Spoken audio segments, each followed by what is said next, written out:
അപ്പൊ ഇന്ന് 2:30 കഴിഞ്ഞപ്പോഴത്തേക്കും ലോഡ് കിട്ടിക്കഴിഞ്ഞ് പുറത്തേക്ക് ഇറങ്ങിയാൽ കെട്ടിത്തരണ ഇവരാണ്ട്. അവർക്ക് 150 രൂപ കൊടുക്കണം.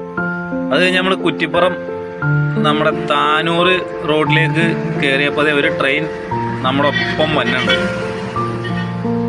അവനാണ് ആദ്യത്തെ, ഞാനാണ് ആദ്യത്തെ എന്നുള്ള ആദ്യം ഒരു വീഡിയോ ഒക്കെ ഉണ്ടായിരുന്നത്. പക്ഷെ അവന്റെ പാട്ടിന് പോയി.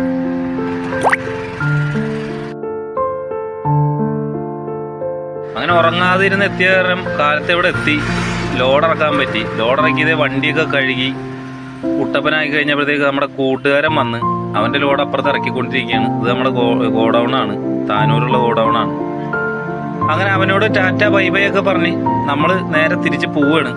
നമുക്ക് കാസർഗോഡ് എത്തണം. അവിടെ ചെന്ന് കഴിഞ്ഞാലാണ് നമ്മുടെ അടുത്ത ലോഡുള്ളത്. അപ്പൊ ഗൈസ് നമ്മൾ വടകര ഇത്തിരി ബ്ലോക്കായിരുന്നു.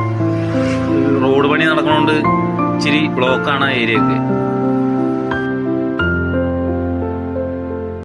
ഇത് പുതുച്ചേരി എന്ന് പറഞ്ഞാൽ പലർക്കും അറിയില്ല.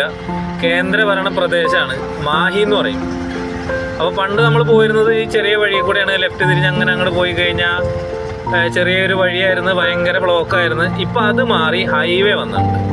അപ്പോൾ ഇവിടെ 2 കാര്യമാണ് പ്രധാനമായിട്ടും വില കുറഞ്ഞ് കിട്ടണം. ഒന്ന് ഡീസലാണ്. ഡീസൽ, പെട്രോൾ ആ വക ഐറ്റംസ് ആണ്. രണ്ടാമത്തത് നമ്മുടെ മദ്യമാണ്. അപ്പോൾ ആദ്യം എല്ലാ വണ്ടിയും ഇതുവഴി പോയിട്ട് ഡീസൽ അടിച്ചിട്ടൊക്കെയാണ് പോയിരുന്നത്. വലിയ വണ്ടികളൊക്കെ അതിലാണ് പോയിരുന്നത്. ഇപ്പോൾ നമ്മുടെ വണ്ടിയൊക്കെ പിന്നെ സ്ഥിരം അടിക്കുന്ന പമ്പിൽ നിന്ന് തന്നെ അടിക്കാറ്, അല്ലാണ്ട് വേറെ സ്ഥലത്തുനിന്നൊന്നും അടിക്കാറില്ല. അപ്പോൾ ഇപ്പം നമുക്ക് പോകേണ്ടത് ഇപ്പോൾ ഈ നേരെ ഹൈവേ ആണ്. അപ്പോൾ ഈ ഹൈവേയിൽ പോകുമ്പോൾ ചിലർക്കൊരു സംശയമുണ്ട്, മദ്യം എവിടെ കിട്ടുമെന്നുള്ളത്. ഡീസൽ അടിക്കണമെങ്കിൽ ഈ വഴി തന്നെ പോകണം. മദ്യം കിട്ടണമെന്നുണ്ടെങ്കിൽ നേരെ പോയി കഴിഞ്ഞാൽ ഇവിടുന്ന് കിട്ടും എന്നുള്ളത് ഇപ്പോൾ ഞാൻ കാണിച്ചു തരാം കേട്ടോ. ഇപ്പോൾ നമ്മൾ നേരെ ഹൈവേ തന്നെയാണ് പോകേണ്ടത്. അപ്പോൾ പോയിട്ട് എവിടെ നിർത്തണം, എങ്ങോട്ട് പോകണമെന്നൊക്കെ ഉള്ളത് ഞാൻ ഇപ്പോൾ കാണിച്ചു തരാം. നേരെ ഈ പാലം കയറി ഹൈവേ അങ്ങോട്ട് പൊക്കോളുക. നേരെ കുറച്ച് ദൂരം അങ്ങോട്ട് വന്നു കഴിഞ്ഞാൽ ഫസ്റ്റ് ഒരു സിഗ്നൽ കിട്ടും. ആ സിഗ്നലും കഴിഞ്ഞ് നേരെ തന്നെ പൊക്കോളുക. ഇത് ഈ ലെഫ്റ്റിലേക്ക് മാഹി ചൊക്ലിയിലേക്കൊക്കെ പോണ വഴിയാണ്. റോഡ് സൈഡിൽ തന്നെ ഒരു വീട്ടിൽ കല്യാണം നടക്കുന്നുണ്ട്. നല്ല അടിപൊളി ലൈറ്റ് അറേഞ്ച്മെന്റ്സ്. കഴിഞ്ഞ് ഇങ്ങോട്ട് വരുമ്പോൾ ഒരു മേൽപ്പാലം കിട്ടും. കണ്ട, ഈ മുകളിലൊരു പാലം പോയിരിക്കണ കണ്ട. അവിടെ അത് കഴിഞ്ഞിട്ട് ലെഫ്റ്റ്, നിങ്ങൾ ചെറിയ വണ്ടികൾ ലെഫ്റ്റ് ഇറങ്ങണം. ഞങ്ങൾക്ക് ഇവിടെ എവിടെയെങ്കിലും പാർക്കിംഗ് കണ്ട. ചെറിയ വണ്ടിയുള്ളവർ ലെഫ്റ്റ് സർവീസ് റോഡ് കയറിയിട്ട് അങ്ങനെ അവിടെ പോവുക. ഇവിടെ നിന്ന് ഇങ്ങനെ ഒരു സെൻറ്റർ വരും. അവിടെ നേരെ ഇങ്ങോട്ട് വരുമ്പോൾ ഇങ്ങനെ ഒരു സെൻറ്റർ വന്നു കഴിഞ്ഞാൽ നമ്മൾ ലെഫ്റ്റിലേക്കാണ് കയറുക. ലെഫ്റ്റിലേക്ക് കയറി കഴിഞ്ഞാൽ ഈ കാണാനാണ് ബാറ്.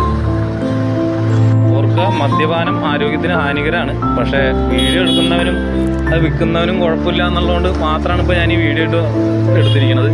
ഇതാണ് ഇവിടെയുള്ള മദ്യങ്ങൾ.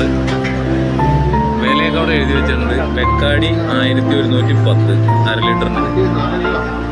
പിന്നെ അത് വേറെ ഫ്ലേവറാണ് കേട്ടോ. നോർമൽ ബെക്കാടി 945.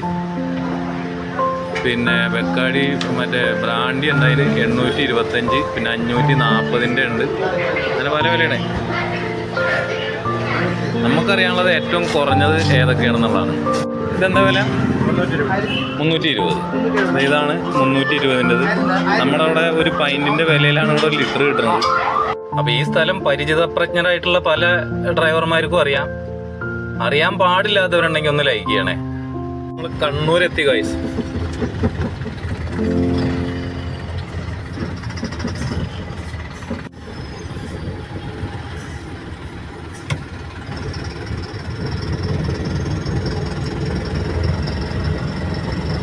കണ്ണൂര് ജയിലാണ്. ഇവിടുത്തെ ഒരു പ്രത്യേകത എന്ന് പറഞ്ഞാൽ ഇവിടെ നല്ല ചപ്പാത്തി കിട്ടും. പക്ഷെ ഞാനൊരു അബദ്ധം കാണിച്ചു. ഞാൻ നേരത്തെ മേടിച്ച് വെച്ച് ചപ്പാത്തി. ഇല്ലെങ്കിൽ ഇവിടെ നല്ല ചപ്പാത്തി കിട്ടിയാനെ. നമുക്ക് അവിടെ വണ്ടി നിർത്തിയിട്ട് അവിടെ ഒരു ഹോട്ടൽ പോലെയുണ്ട്. ഈ കണ്ണൂർ ജയിലിലുള്ള അന്തേവാസികൾ തന്നെ ഉണ്ടാക്കണതാണ്.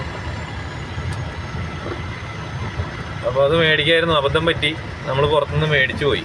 ഗൈസ്, ഇന്നലെ ഉണ്ടാക്കിയ ചിക്കൻ കറിയുടെ കുറച്ച് ബാക്കിയുണ്ടായിരുന്നു. അത് പിന്നെ ചപ്പാത്തി മേടിച്ചിട്ടുണ്ട്. അപ്പോൾ ഇപ്പോൾ നമ്മളെ യോഗശാല എന്ന് പറഞ്ഞൊരു സ്ഥലമാണ്. കണ്ണൂർ കഴിഞ്ഞ് പാപ്പിനിശ്ശേരിയൊക്കെ കഴിഞ്ഞിട്ട് യോഗശാല എന്ന് പറഞ്ഞൊരു സ്ഥലം. അപ്പം ഞാനിവിടെ വണ്ടിയൊക്കെ ഒതുക്കി കിടക്കാൻ പോകണുണ്ട്. കഴിഞ്ഞപ്പോൾ അപ്പുറത്തെ 2 കടയിലത്തെ പിള്ളേർ ഓടി വന്നിട്ട്, ചേട്ടാ ഇവിടെ ഉറങ്ങാൻ പോകണമെന്ന് വെച്ചാൽ അതേന്ന് പറഞ്ഞു. ഉറങ്ങണോണ്ട് കുഴപ്പമൊന്നുമില്ല ഏട്ടാ, ഗ്ലാസ്സൊക്കെ കയറ്റിയിട്ട് പൂട്ടിയിട്ട് കിടന്നു. അപ്പോൾ ഞാൻ വെച്ചാൽ എന്തേന്ന് ചോദിച്ചു. ഒരു കള്ളന്മാരുടെ പ്രശ്നം ഉണ്ടാകും. കള്ളന്മാരുടെ പ്രശ്നമല്ല, ഇവിടെ പുലി ഇറങ്ങിയിട്ടുണ്ട്. അപ്പം ഞാൻ ഇവിടെ നോക്കുമ്പോൾ പ്രത്യേകിച്ച് കാടായിട്ടൊന്നും കാണില്ല. അപ്പോൾ അവർ പറഞ്ഞ അപ്പുറത്തെ അങ്ങോട്ടൊക്കെ കാട് പോലെയുള്ള സ്ഥലങ്ങളാണ്. അപ്പോൾ പുലീനെ പലരും കണ്ടു എന്ന് പറയുന്നുണ്ട്. അപ്പോൾ ചേട്ടൻ ഉറങ്ങുകയാണെങ്കിൽ ഗ്ലാസ്സൊക്കെ കയറ്റിയിട്ടിട്ട് കിടന്നോന്ന് പറഞ്ഞു. അപ്പോൾ എന്തായാലും അവർ ആ പറയാനുള്ള മനസ്സ് കാണിച്ചതിന് ഞാൻ അവരെ പ്രത്യേകിച്ച് അഭിനന്ദിക്കുകയാണ്. കാര്യം അവർക്കിപ്പോൾ പ്രത്യേകിച്ച് നമ്മളോട് വന്ന് പറയേണ്ട കാര്യമൊന്നുമില്ല. അപ്പോൾ എന്തായാലും അവരത് പറഞ്ഞതിന് അവർക്കൊരു താങ്ക്സ്. അപ്പോൾ ഇന്നത്തെ നമ്മുടെ ഓട്ടം ഇവിടം കൊണ്ട് നിർത്തുകയാണ്. കാര്യം ഇന്നലെ നമ്മൾ ഉറങ്ങിയിട്ടില്ല, പിന്നെ വിശപ്പ് കയറി. പിന്നെ ഇന്നിപ്പോൾ നമ്മൾ ഓടിച്ചെന്നാലും ഇന്ന് ലോഡ് കിട്ടിക്കോളണമെന്നില്ല. കിട്ടിയില്ല എന്നുണ്ടെങ്കിൽ നമ്മളവിടെ പെട്ടുപോകും. അപ്പോൾ അതും ഒരു മലയുടെ മുകളിൽ തന്നെയാണ് ഈ നമ്മൾ ഇപ്പോൾ ലോഡ് എടുക്കാൻ പോകണം. അപ്പോൾ രാത്രി മാത്രമേ അവിടെ ലോഡ് കിട്ടുകയുള്ളൂ. അപ്പോൾ നാളെ ചെന്നാലും മതി. പിന്നെ അത് മാത്രമല്ല, നമ്മൾ ഇപ്പോൾ കടപ്പുറം കുറച്ചുകൂടി കഴിഞ്ഞാൽ കടപ്പുറം ഏരിയയൊക്കെ എത്തും. നല്ല മീനൊക്കെ കിട്ടും. അപ്പോൾ നാളെ മീനൊക്കെ മേടിച്ച് കറിയൊക്കെ വെച്ച് അപ്പോൾ അതൊക്കെ രാത്രി മാത്രമല്ലേ ലോഡ് കിട്ടുകയുള്ളൂ അവിടെ നിന്ന്. അപ്പോൾ രാത്രി അങ്ങോട്ട് ചെന്നാൽ മതി. അപ്പോൾ എന്തായാലും നിങ്ങൾ വീഡിയോ കണ്ടിട്ട് ഇഷ്ടപ്പെടുകയാണെന്നുണ്ടെങ്കിൽ തീർച്ചയായിട്ടും നിങ്ങൾ കമൻറ്റിൽ വന്നിട്ടൊന്ന് അഭിപ്രായം രേഖപ്പെടുത്തുക. എങ്ങനെ ഉണ്ടായിരുന്നു ഇതിൻ്റെ ഈ വീഡിയോയുടെ അഭിപ്രായങ്ങളൊക്കെ രേഖപ്പെടുത്തുക. നിങ്ങൾക്ക് വേണ്ടി നമ്മുടെ കമൻറ്റ് സെക്ഷൻ്റെ വാതിൽ തുറന്നിട്ടിരിക്കുന്നതാണ്. അപ്പോൾ എല്ലാവരും കമൻറ്റ് ചെയ്യുക, ലൈക്ക് ചെയ്യുക, വീഡിയോ കണ്ടിഷ്ടപ്പെട്ടാൽ ഷെയർ ചെയ്യുക. എല്ലാവരോടും ഗുഡ് നൈറ്റ്, നന്ദി, നമസ്കാരം. നാളെ അടുത്ത വീഡിയോ ആയിട്ട് വീണ്ടും കാണാം. ഓക്കെ.